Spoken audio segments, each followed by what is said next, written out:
Everyone, welcome back to my channel. I hope you all are doing good और मैं भी एकदम ठीक ठाक हूँ। तो लास्ट कुछ दिनों से मैं प्रेगनेंसी रिलेटेड कोई वीडियो वगैरह नहीं दे पाई बिकॉज शिवायु का अन्नप्राशन था, आपको तो पता ही था। तो उसके वजह से बहुत ज़्यादा ट्रैवलिंग वगैरह करना पड़ा, उसके लिए प्रेगनेंसी रिलेटेड कोई भी वीडियो मैं ज़्यादा अपलोड नहीं कर पाई। तो अभी मैं प्रेगनेंसी रिलेटेड वीडियो सब अपलोड करने की कोशिश करूँगी, तो आप मेरे साथ बने रहिए। वीडियो शुरू करने से पहले यही बोलूँगी, अगर कुछ भी अच्छा लगे तो please subscribe, like and share. आपकी एक सब्सक्रिप्शन से मुझे बहुत ज़्यादा मोटिवेशन मिलेगी। आप सबसे मेरी प्रेगनेंसी सारी वीडियो में बहुत ज़्यादा प्यार मिला मुझे, तो उसके लिए बहुत ज़्यादा शुक्रिया। तो एक सब्सक्राइब ज़रूर कीजिए, लाइक कीजिए, शेयर कीजिए एंड कमेंट ज़रूर कीजिए। तो चलिए शुरू से शुरू करते हैं। तो आज का टॉपिक है बिफोर प्रेगनेंसी प्लानिंग आपको क्या क्या चीज़ें ध्यान में रखना चाहिए। तो आज मैं वैसे ही 5 कुछ टॉपिक के बारे में डिस्कस करूंगी कि आपको बिफोर प्रेगनेंसी क्या क्या चीज़ें ध्यान में रखनी चाहिए। तो सबसे पहला जो टॉपिक है वो है, अगर आप प्रेगनेंसी प्लानिंग कर रहे हैं तो फाइनेंशियल दिक आपको पूरा, मतलब फाइनेंशियल साइड आपको पूरा ध्यान में रखना चाहिए। बिकॉज बिफोर प्रेगनेंसी और आफ्टर प्रेगनेंसी भी अगर आप फाइनेंशियली एक्टिव ना रहे तो आपको बहुत ज़्यादा प्रॉब्लम्स हो सकती है। बिकॉज आफ्टर डिलीवरी भी आपको मतलब बहुत ऐसे टाइम्स आ सकते हैं कि अगर आप मतलब फाइनेंशियली आपको कुछ प्रॉब्लम है, क्राइसिस चल रहा है, तो आप बहुत प्रॉब्लम में पड़ सकते हैं। तो फाइनेंशियल साइड आपको मतलब उसको ध्यान में रखना चाहिए। तो दूसरा जो साइड है वो मैं बोलूँगी कि आपका मेंटली आप कितने प्रिपेयर हो। अगर आप मेंटली प्रिपेयर नहीं हो तो आपको फ्यूचर में बहुत ज़्यादा प्रॉब्लम का सामना करना पड़ेगा। बिकॉज सबकी प्रेगनेंसी इतनी स्मूथ नहीं रहती।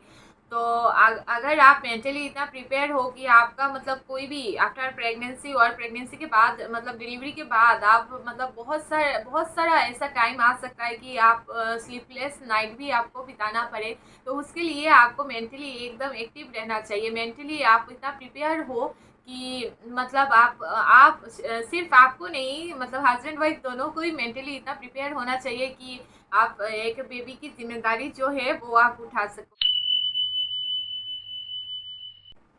मेरा जो थर्ड टॉपिक है वो है फिज़िकली आप कितने एक्टिव हो। बिकॉज फिज़िकल अगर आपको कुछ प्रॉब्लम्स है और आप प्रेगनेंसी प्लानिंग कर रहे हैं तो उसके लिए आपको मतलब बाद में बहुत ज़्यादा मतलब प्रॉब्लम हो सकती है।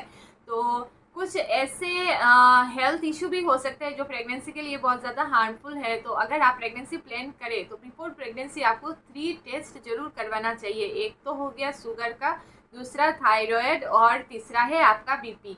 और आपका मतलब ब्लड और आयरन कितना है वो भी आपको मतलब ध्यान में रखना चाहिए। बिकॉज उस टाइम ब्लड की बहुत ज़्यादा मतलब अगर आपके बॉडी में ब्लड की कमी रही तो उससे बहुत ज़्यादा प्रॉब्लम हो सकती है। तो ये सब कुछ टेस्ट वगैरह आप बिफोर प्रेगनेंसी प्लान कर सकते हैं। तो ये कुछ टेस्ट वगैरह है जिसको आपको बिफोर प्रेगनेंसी ज़रूर कराना चाहिए और ये सब एकदम कंट्रोल में हो तभी आप प्रेगनेंसी प्लानिंग करें। बिकॉज थायराइड और शुगर, बीपी और ब्लड का अगर प्रॉब्लम है तो ये फ्यूचर में भी आपके बेबी के लिए भी हार्मफुल हो सकता है। मेरा जो फोर्थ पॉइंट है वो है प्रॉपर डाइट प्लान करना। बिकॉज बिफोर प्रेगनेंसी अगर आप प्रॉपर डाइट प्लान करें और न्यूट्रिशन का पूरा ध्यान रखें तो इससे मतलब आपको बहुत ज़्यादा आपकी प्रेगनेंसी बहुत ज़्यादा स्मूथ हो सकती है। तो आप मतलब उस टाइम अच्छे अच्छे मतलब फ्रूट्स का सेवन करें। तो बिफोर प्रेगनेंसी आप न्यूट्रिशन का बहुत ज़्यादा ध्यान रखिए। बिकॉज न्यूट्रिशन अगर अच्छा नहीं है तो आपको फ्यूचर में प्रेगनेंसी में बहुत ज़्यादा प्रॉब्लम हो सकती है। तो कुछ चीज़ें आपको अवॉइड करनी है उस टाइम, जैसे स्मोकिंग हो गया, ड्रिंकिंग हो गया, फिर टी कॉफ़ी भी आप अवॉइड कर सकते हैं। टी कॉफ़ी मतलब दिन में एक बार तो आप ले सकते हैं, लेकिन स्मोकिंग ड्रिंकिंग पूरा एकदम अवॉइड करना चाहिए। और एक चीज़ है जैसे टबाको, कोई अगर कुछ टबाको वगैरह आप यूज़ कर रहे हैं तो उस टाइम उसको आपको मतलब प्रेगनेंसी प्लानिंग करने के कुछ महीने पहले से ही वो सब छोड़ छोड़ के आपको प्रेगनेंसी प्लानिंग करनी चाहिए।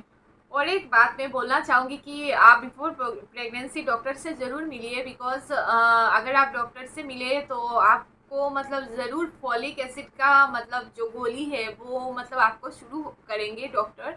तो उससे क्या होता है ना, मतलब अगर आपके मतलब कोई भी जेनेटिक प्रॉब्लम हुई आपकी बेबी में तो उससे बहुत ज़्यादा मतलब रिड्यूस करने में बहुत ज़्यादा हेल्प मिलती है। बिकॉज फॉलिक एसिड की अगर मात्रा ज़्यादा रही तो बेबी का कोई भी जेनेटिक प्रॉब्लम और जो मतलब ब्रेन का प्रॉब्लम होता है तो उससे बहुत ज़्यादा हेल्प मिलती है। तो अगर आप प्रेगनेंसी प्लान करें तो फॉलिक एसिड की गोली आपको ज़रूर शुरू करनी चाहिए। तो फिफ्थ पॉइंट जो है मैं यही बोलूँगी, आप अपने वेट का ध्यान दीजिए। बिकॉज अगर वेट कंट्रोल में नहीं रहा तो ये प्रेगनेंसी में प्रॉब्लम आ सकती है। तो आप मतलब वो ओवर वेट है कि नहीं उसका ध्यान दीजिए, और थोड़ा सा एक्सरसाइज मेडिटेशन वगैरह आप ज़रूर कर सकते हैं। तो उससे आप मतलब बहुत ज़्यादा आपकी प्रेगनेंसी स्मूथ हो सकती है। बिकॉज पहले से अगर आपने शुरू कर दिया थोड़ा सा मेडिटेशन वगैरह और एक्सरसाइज वगैरह और वॉकिंग वगैरह, तो इससे आपको बहुत ज़्यादा फ्यूचर में हेल्प मिलेगी और आपकी प्रेगनेंसी भी बहुत ज़्यादा स्मूथ होगी। और कोशिश कीजिए एकदम स्ट्रेस फ्री रहने की। मैंने अपनी पूरी प्रेगनेंसी में हमेशा ही स्ट्रेस फ्री रहने की कोशिश की है। मतलब कुछ बातें तो ऐसे हो जाती है, दूसरों की बातें आपको पसंद नहीं आए, लेकिन उसको मतलब दिल पे नहीं लगाना है, हमेशा खुश रहिए। मतलब अगर आप स्ट्रेस फ्री रहेंगे तो बहुत ज़्यादा स्मूथ हो सकती है आपकी प्रेगनेंसी, यही मैं बोलूँगी। तो गाइज आज के वीडियो में इतना ही। बिफोर प्रेगनेंसी मैंने कुछ बातें बताए हैं, एक्चुअली यही सब मैंने अपनी प्रेगनेंसी में भी फॉलो किया है। तो अपनी अपनी जो एक्सपीरियंस है वही मैं आपके साथ शेयर कर रही हूँ।